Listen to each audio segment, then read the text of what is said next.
Hello friends, आज अब हम आगे कंटिन्यू करेंगे वैलेंस बॉन्ड थ्योरी से। लास्ट क्लास में हमने केमिकल बॉन्डिंग स्टार्ट करा था, जिसमें हमने बॉन्ड्स के बारे में देखे थे। स्ट्रॉन्ग बॉन्ड क्या होता है, वीक बॉन्ड क्या होता है, types of bond ionic, covalent, coordinate और मेटालिक स्ट्रॉन्ग बॉन्ड के अंदर आते हैं। वीक बॉन्ड में हाइड्रोजन बॉन्ड और वीक फोर्सेस आते हैं। फिर वीक फोर्सेस में फर्दर 5 क्लासिफिकेशन था, जिसमें ion dipole, ion induced dipole, dipole dipole, dipole induced dipole, जिसे हम डिबाई फोर्सेस भी बोलते हैं, और instantaneous dipole induced dipole interaction के बारे में देखे थे हमने। Instantaneous dipole induced dipole interaction को लंडन डिस्पर्जन फोर्स भी बोलते हैं। फिर हमने आयनिक बॉन्ड के बारे में देखा था कि ये इलेक्ट्रोस्टैटिक फोर्स ऑफ अट्रैक्शन होता है। Ionic bond oppositely charge ions के बीच में, और इलेक्ट्रोपॉजिटिव एटम इलेक्ट्रॉन लूज करते हैं और इलेक्ट्रोनेगेटिव एटम इलेक्ट्रॉन गेन करते हैं। इलेक्ट्रोवैलेंसी बेसिकली क्या होता है, इलेक्ट्रॉन्स गेन या लॉस को ही हम इलेक्ट्रोवैलेंसी बोलते हैं। आयनिक बॉन्ड जो होता है वो नॉन डायरेक्शनल होता है। कंडीशन क्या है फॉर्मेशन ऑफ आयनिक बॉन्ड का, लो आई होना चाहिए और हाई ई होना चाहिए, और लैटिस एनर्जी भी हाई होना चाहिए। फिर हमने कुछ स्ट्रक्चर्स देखे थे, NaCl, MgCl2 और AlF3 का। फिर कोवलेंट बॉन्ड के अंदर हमने देखा था कि ये क्या होता है, इक्वल शेयरिंग ऑफ इलेक्ट्रॉन्स से कोवलेंट बॉन्ड फॉर्मेशन होता है। HCl, O2 और N2 का स्ट्रक्चर्स भी हमने बनाया था। लोन पेयर बेसिकली वो होता है जो पार्टिसिपेट करता है बॉन्डिंग में, और जो पार्टिसिपेट नहीं करता है बॉन्डिंग में, और bond pair which participates in bonding. फिर हमने कुछ और स्ट्रक्चर्स भी बनाए थे। फिर कोऑर्डिनेट बॉन्ड, जिसे हम डेटिव बॉन्ड भी कहते हैं, उसके बारे में हमने देखा था। ये अनइक्वल शेयरिंग ऑफ इलेक्ट्रॉन्स की वजह से होता है। ये भी एक special kind of covalent bond ही है, बस इसमें अनइक्वल शेयरिंग होता है। और इसमें आउट ऑफ द 2 इलेक्ट्रॉन्स जो प्रेजेंट होते हैं, इलेक्ट्रॉन पेयर जो है वो इक्वली शेयर्ड नहीं रहता है। इलेक्ट्रॉन डोनर जो इलेक्ट्रॉन को डोनेट करते हैं, और इलेक्ट्रॉन एक्सेप्टर जो इलेक्ट्रॉन को एक्सेप्ट करते हैं। To form a coordinate bond एक एटम जो है उसके पास लोन पेयर होना चाहिए और दूसरे के पास वेकेंट ऑर्बिटल होना चाहिए लोन पेयर को एक्सेप्ट करने के लिए। फिर हमने structures CO, NH4, hydronium ion और अमोनियम आयन का हमने स्ट्रक्चर्स भी बनाया था। आज हम स्टार्ट करेंगे valence bond theory. Valence bond theory क्या है, लिखते हैं हम। Valence according to VBT,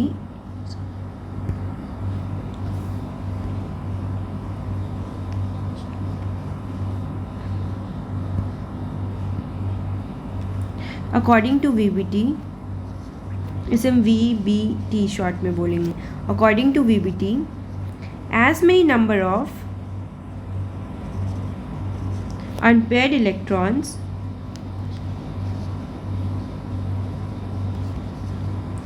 are present in excited or ground state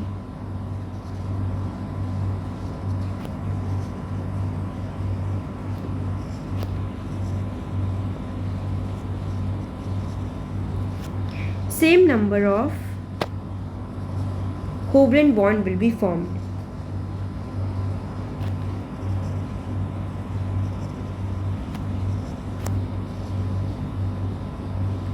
If lone pair are present on central atom,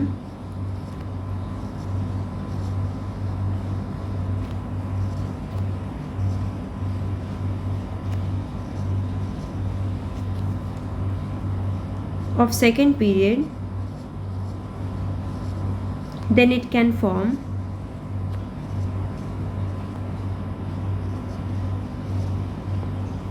coordinate bond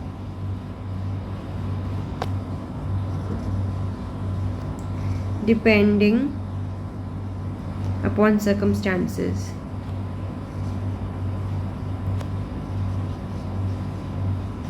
According to valence bond theory, a covalent bond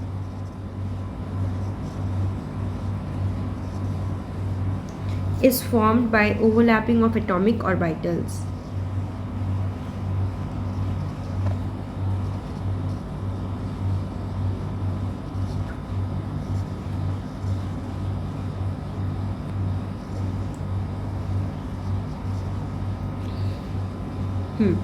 तो valence bond theory क्या बोलता है कि covalent bond formation कैसे होता है, तो atomic orbitals overlap करते हैं। ये और ज़्यादा क्लियर होगा जब हम आगे एग्जांपल्स देखेंगे उससे, बट मेन इसका स्टेटमेंट यही है वैलेंस बॉन्ड थ्योरी का कि कोवलेंट बॉन्ड जो है उसका फॉर्मेशन होता है ओवरलैपिंग ऑफ एटॉमिक ऑर्बिटल से।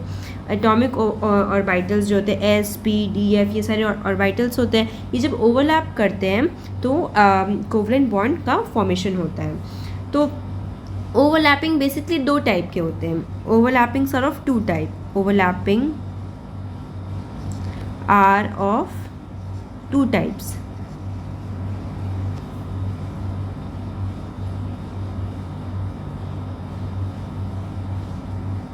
एक होता है एक्सियल ओवरलैपिंग,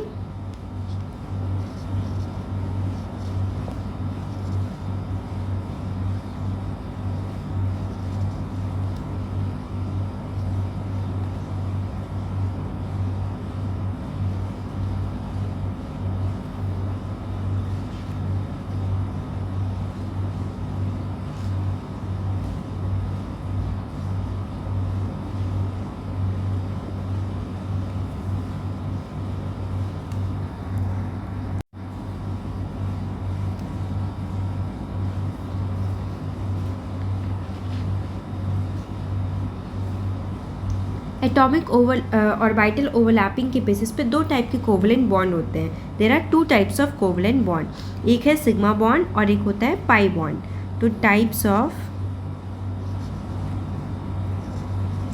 कोवलेंट बॉन्ड ये है based on overlapping, based on overlapping.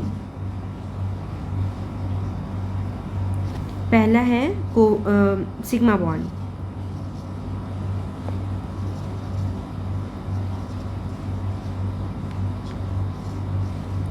और दूसरा है पाई बॉन्ड। सिग्मा बॉन्ड क्या होता है? इट इज फॉर्म्ड बाय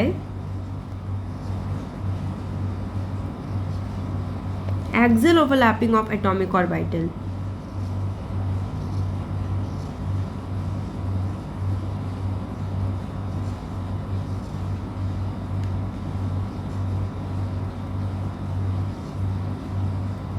और पाई बॉन्ड क्या होता है? It is formed by sideways overlapping of atomic orbital. Sideways overlapping of atomic orbitals.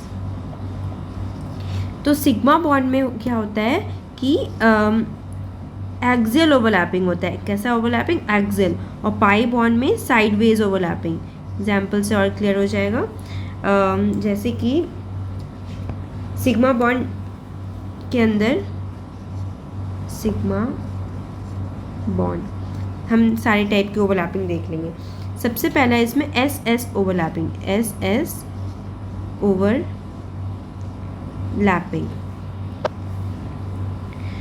तो इसमें एक एस जो हमें पता है सर्कुलर होता है उसका, और दूसरा एस, इसमें एक इलेक्ट्रॉन है, इसमें एक इलेक्ट्रॉन है, और ये हम यहाँ पे इंटर न्यूक्लियर एक्सिस बना सकते हैं। ये एक्सिस को हम इंटर न्यूक्लियर एक्सिस बोलते हैं, जिस एक्सिस के अलॉन्ग ओवरलैपिंग होता है। This is inter nuclear axis. तो ये ओवरलैपिंग होके कुछ ऐसा दिखता है, और ये वाला पार्ट जो है ओवरलैप्ड पार्ट है। ओवरलैप्ड पार्ट, इलेक्ट्रॉन्स इसमें हैं। तो ये हुआ सबसे पहला एस एस ओवरलैपिंग। ये एस ऑर्बिटल है, ये एस ऑर्बिटल है, और ये भी एस ऑर्बिटल है, दोनों ओवरलैप होके इसे बोलते हैं हम एस एस ओवरलैपिंग। फिर दूसरा है हमारा S P overlapping. S P overlapping. S P overlapping में क्या होता है? एक एस होता है जो सर्कुलर है, और एक पी होता है जो होता है डम्बल शेप, और ये हो गया हमारा इंटर न्यूक्लियर एक्सिस। ये ओवरलैप होकर कैसा दिखता है? इसमें भी इलेक्ट्रॉन्स प्रेजेंट हैं। इलेक्ट्रॉन्स को हम नहीं भी दिखा सकते, या ठीक है दिखा भी सकते हैं। तो ये हमारा ओवरलैप होगा, ये वाला पार्ट हो गया यहाँ पे ओवरलैप पार्ट। सेकेंड, ये हो गया हमारा ओवरलैप पार्ट। फिर थर्ड है हमारा पी पी ओवरलैपिंग। सी है पी पी ओवरलैपिंग।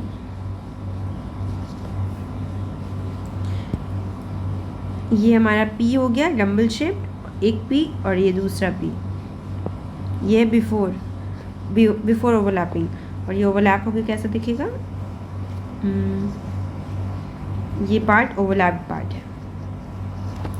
तो इसमें सिग्मा बॉन्ड में 3 टाइप के हमने देखे, पहले था SS ओवरलैपिंग, दूसरा SP ओवरलैपिंग और तीसरा हमारा PP ओवरलैपिंग। तो इसमें और पॉसिबल केस नहीं बन सकते, क्योंकि जैसे हम P पे आएंगे तो ये P तो कुछ ऐसा हो जाएगा, तो यहाँ PP हमने X एक्सिस में मिला है, अगर ये Y एक्सिस में मिल जाए तो ये तो पाई बॉन्ड बन जाएगा।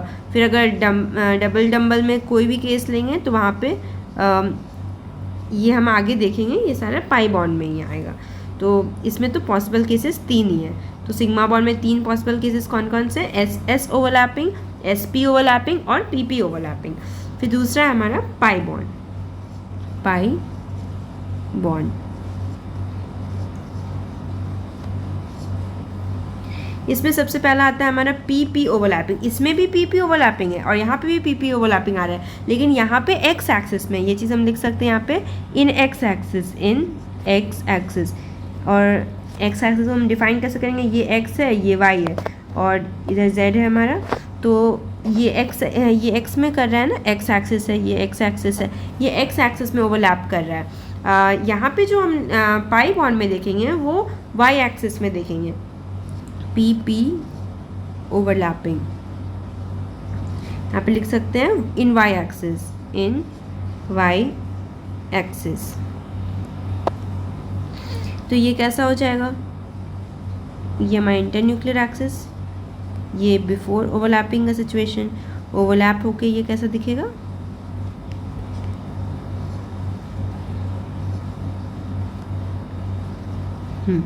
और ये पार्ट हमारा ओवरलैप पार्ट है। फिर इसमें दूसरा आता है PD ओवरलैपिंग, B पार्ट है इसमें, PD ओवरलैपिंग।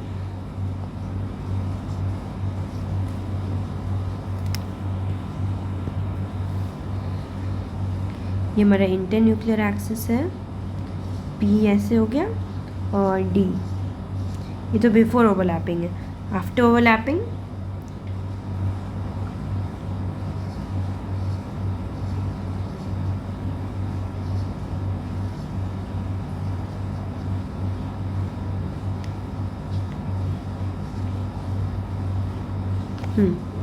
ये हमारा P हो गया, ये हल्का सा बेंड हो गया है और ये हमारा D है। तो ये हो गया PD ओवरलैपिंग, ये भी पाई बॉन्ड का ही एग्जाम्पल है। फिर तीसरा है हमारा इसमें DD ओवरलैपिंग, अगर दोनों ही DD मतलब D ऑर्बिटल आ जाए।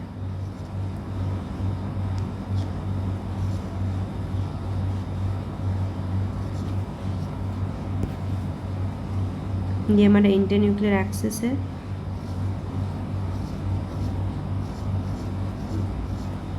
ये ओवरलैप होकर कैसा दिखेगा, ये इंटरन्यूक्लियर एक्सिस जो है वो सच में एग्जिस्ट नहीं करते कि एक एक्सिस है, ये हम इमेजिन कर रहे हैं वो कि इस एक्सिस के अलॉन्ग है, तो ये इमेजिनरी है, इसलिए मैंने इसे डॉटेड लाइन से, इमेजिनरी एक्सिस है। तो ये ओवरलैप होके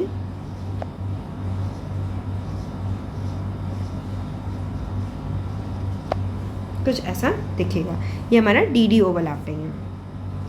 तो all possible cases I think हमने कवर कर लिए सिग्मा बॉन्ड और पाई बॉन्ड में। एक और टाइप का बॉन्ड कोवलेंट बॉन्ड के अंदर एक और टाइप का बॉन्ड आता है, इसमें हमने इंक्लूड यहाँ पे नहीं करा है बट कर लेंगे, वो उसे बोलते हैं हम डेल्टा बॉन्ड। नेक्स्ट टॉपिक हमारा delta bond.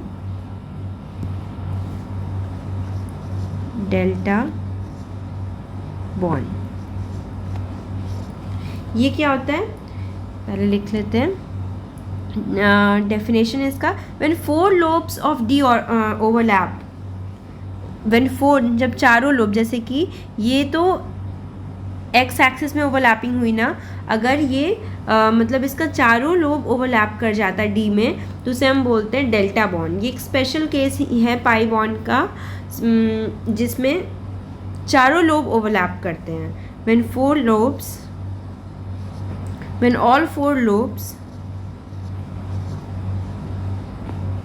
of D overlap, then it is a special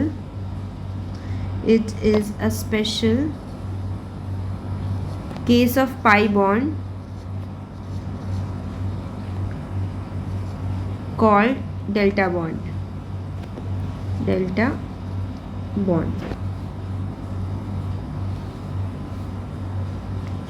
इसका डायग्राम हम नहीं बनाएंगे क्योंकि वो बहुत ही मेस्ड अप हो जाएगा और वो पता नहीं चलेगा। बस इसमें ये समझने वाली चीज़ क्या है कि जैसे ये D है हमारा और एक और D है, तो इसका ये लोब इसके साथ करेगा, इसका ये लोब इसके साथ करेगा ओवरलैप, इसका ये वाला लोब इसके साथ ओवरलैप और इसका ये वाला लोब इसके साथ overlap.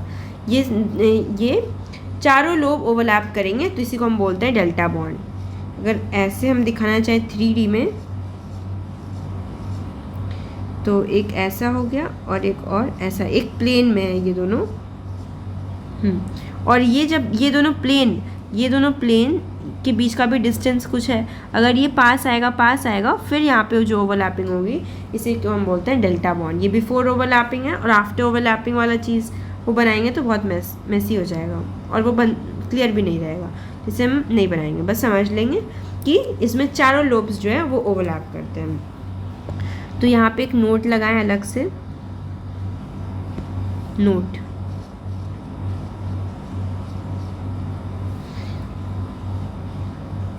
One lobe interaction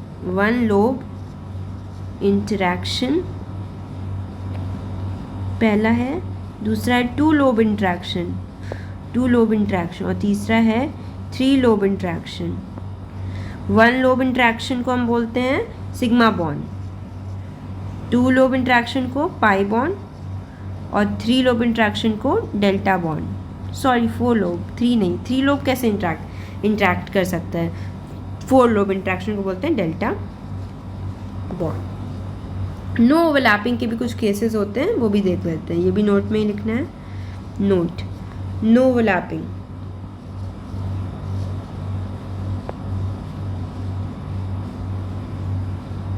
no overlapping basically होता है जो overlapping which are ineffective, overlapping which are ineffective. जैसे एग्जाम्पल के लिए अगर एक S और एक P ये अगर मिल जाए इस टाइप से, अगर ये S और ये P इस टाइप से मिलता तो यहाँ पे ओवरलैपिंग होती, लेकिन ये S और P जो है PY, यहाँ पे हम PY ले रहे हैं इसीलिए PX लेते और S लेते, ये दोनों मिल के हमने ये वाला केस हमने देखा भी है। यहाँ पे S और PX था तो ये SP ओवरलैपिंग कर रहे थे, लेकिन यहाँ पे अगर S और PY ले लें तो ये जो है नो ओवरलैपिंग का केस हो जाएगा, ये इनइफेक्टिव ओवरलैपिंग हो जाएगा। तो ये एक एग्जांपल हो गया। फिर एग्जांपल और अगर देखें तो हाँ, अगर एक PX ले लें और एक PY ले लें तो यहाँ पे भी नो ओवरलैपिंग हो जाएगा। और एग्जांपल लेना चाहिए D वाला तो एक P ले सकते हैं, PX ले सकते हैं और एक D ले सकते हैं। इसे हम प्लेन में एक दिखा रही हूँ, क्लियर हो जाए। तो ये भी नो ओवरलैपिंग का केस है, हमने S P D तीनों इंक्लूड करके हमने देख लिया। उसके बाद आपके मन में एक और चीज़ आ सकता है कि dx² - y² और dz² ये सारे क्यों नहीं सिग्मा बॉन्ड बना रहे हैं, ये भी तो बना सकते थे, फिर वो क्यों नहीं बना रहे हैं। तो अभी तक कोई भी प्रैक्टिकल एविडेंस नहीं देखा गया है इन लोग का सिग्मा बॉन्ड बनाते हुए, इसीलिए हम इसके बारे में अभी तक नहीं पढ़ते हैं। क्योंकि आज तक जितने भी अभी तक डिस्कवरी हुई है उसमें कहीं पे भी ये दोनों dx² - y² dz² ये सिग्मा बॉन्ड बनाते हुए हमें नहीं दिखे, इसलिए हम लोग अभी इसके बारे में नहीं पढ़ेंगे। फिर इसके बाद हमें एक चार्ट बनाना है।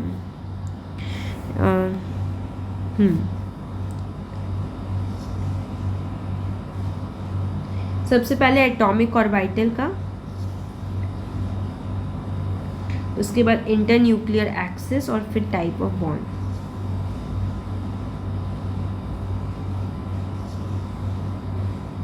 ये इम्पॉर्टेंट चार्ट है और इससे क्वेश्चन आते हैं, एटॉमिक और वाइटल।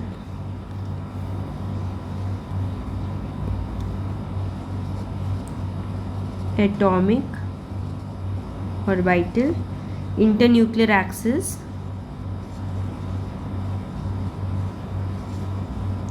और है type of bond. Type of bond, तो सबसे पहले एस,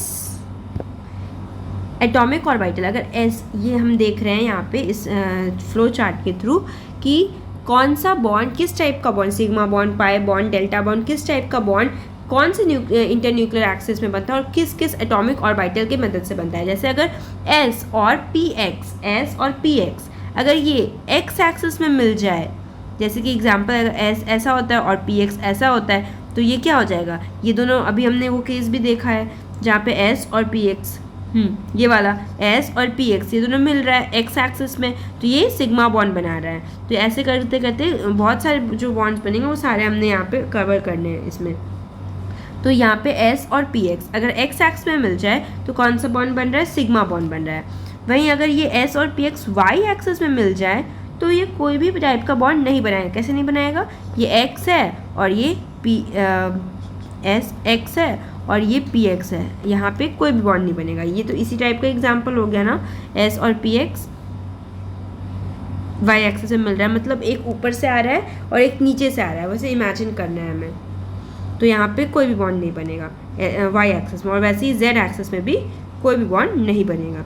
फिर अगर एस और पी वाई मिल जाए एक्स एक्सिस में, वाई एक्सिस में और जेड एक्सिस में, तो एक्स एक्सिस में यहाँ पे एक ट्रिक क्या है कि यहाँ पे एक्स था तो ये एक्स में पाई सिग्मा बॉन्ड बना रहा है। क्या है, एक सेकेंड मैं इसे अलग कलर से कलर कर देती हूँ। हाँ,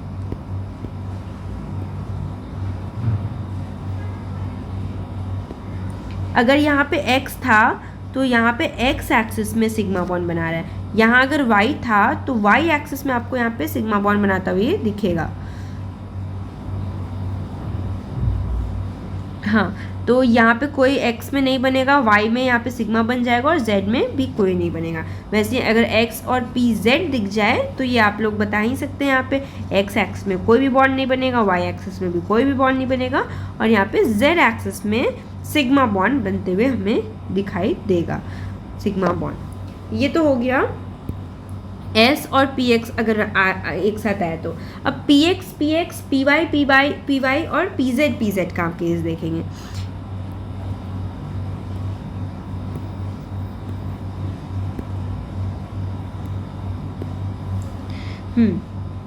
अगर PX प्लस PX आ जाए, PY प्लस PY आ जाए और PZ प्लस PZ आ जाए,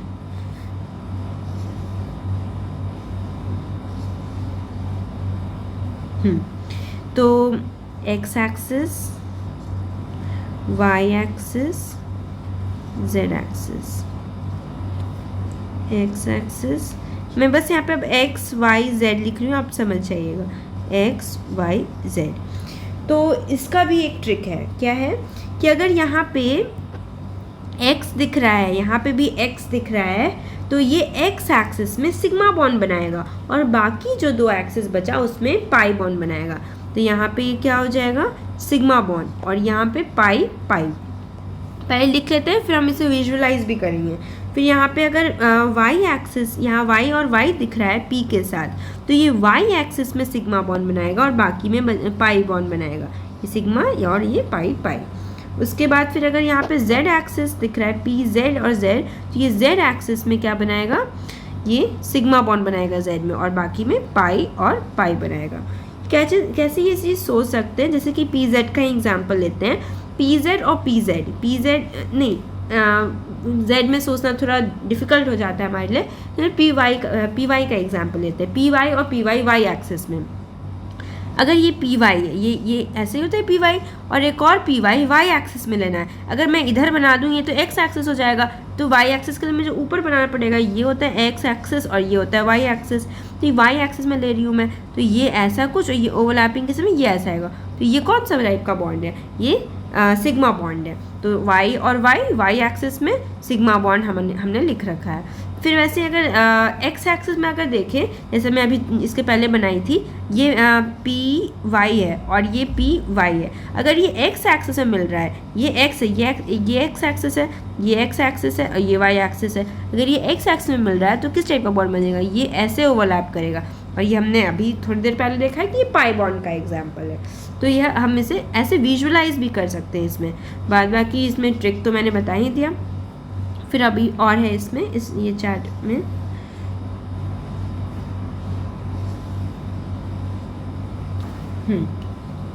उसके बाद पी एक्स और पी वाई, यहाँ तो हमने क्या लिया, same combination p x, p y, p Z.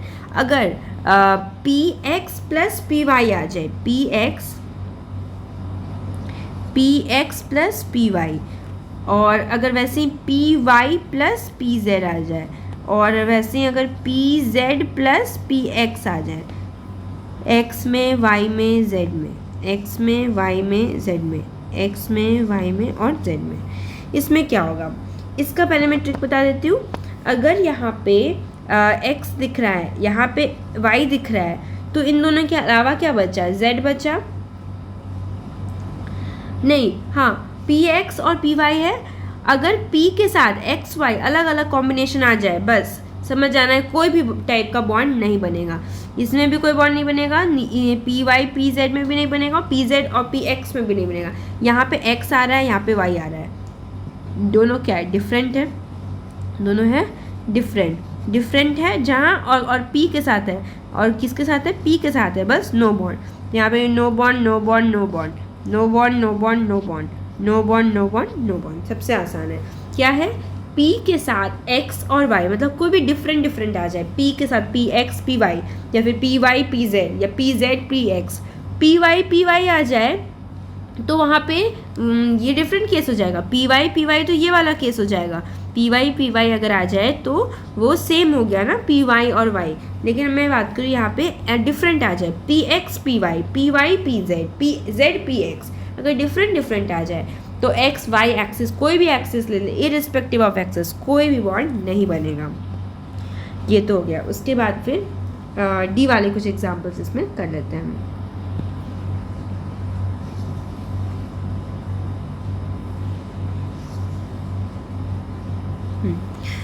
फिर p x plus D x y, p x plus D x y, वैसे ही p x plus D Y z, वैसे ही हम लोग ये भी कर सकते हैं p x plus D x z. लेकिन इन दोनों जैसा इन दोनों का पैटर्न रहेगा वैसे उसका भी रहेगा, तो आई डोंट थिंक उसकी कोई नेसेसिटी है। उसके बाद वैसे ही P Y plus D Y Z देख लेते हैं, और एक पी वाई प्लस डी, यहाँ पे x कर लेते हैं, मतलब x का तीनों देख लेते हैं, फिर y का रहने देते हैं, बस एक देख लेते हैं। पी एक्स का डी एक्स वाई के साथ, पी एक्स का डी वाई जेड के साथ, और पी एक्स का डी वाई, अच्छा ये दो बार हो गया क्या, एक्स वाई, उसके बाद वाई जेड, हाँ सही तो था, और यहाँ पे जेड एक्स होना चाहिए था, जेड एक्स, अब सही है।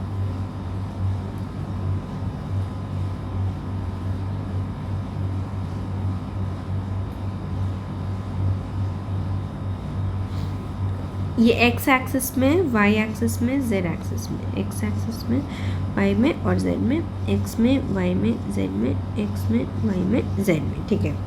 तो px plus D x Y, ये सिर्फ और सिर्फ y एक्सिस में पाई बॉन्ड बनाएगा। ये सिर्फ और सिर्फ यहाँ पे सेम क्या है, x और x सेम है, और डिफरेंट क्या है, y डिफरेंट है, तो समझ आना है y में ये कौन सा बॉन्ड बनाएगा, सिग्मा बॉन्ड पाई बॉन्ड बनाएगा, पाई बॉन्ड, और इन दोनों में कोई बॉन्ड नहीं बनाएगा। ये मैं दूसरे कलर से लिखती हूँ, ज़्यादा क्लियर रहेगा। ये y में पाई बॉन्ड बनाएगा, और इसमें x में और z में कोई भी बॉन्ड नहीं बनाएगा। वैसे ही अगर हम इसे देखें तो यहाँ पे सेम क्या है, x, और यहाँ पे कुछ भी सेम नहीं है, यहाँ पे कुछ भी सेम नहीं है, और कुछ भी सेम नहीं होगा तो कोई भी टाइप का बॉन्ड नहीं बनेगा। x y z तीनों अलग अलग है तो कोई भी टाइप का बॉन्ड नहीं बनेगा। फिर यहाँ पे अगर देखें x है, यहाँ भी x है, px है और यहाँ पे भी x है, और डिफरेंट क्या है यहाँ पे, z डिफरेंट है, तो इसका मतलब z में पाई बॉन्ड बनेगा और x में और y में किसी भी टाइप का बॉन्ड नहीं बनेगा। फिर वैसे ही यहाँ पे P Y plus D Y, अच्छा z छूट गया है, डी वाई z, तो यहाँ पे सेम क्या है, y और y सेम है और डिफरेंट क्या है, z डिफरेंट है। इसका मतलब कि z में ये सिग्मा बॉन्ड पाई बॉन्ड बनाएगा और x और y में कोई भी टाइप का बॉन्ड नहीं बनेगा। तो इस टाइप से हम इसमें करना है, जहाँ भी सेम सेम आ जाए, मतलब जैसे कि P x plus D Z x, तो जो चीज़ सेम है, x और x सेम आ रहा है, तो डिफरेंट क्या है, z डिफरेंट है, तो z में यहाँ पे पाई बॉन्ड बन रहा है।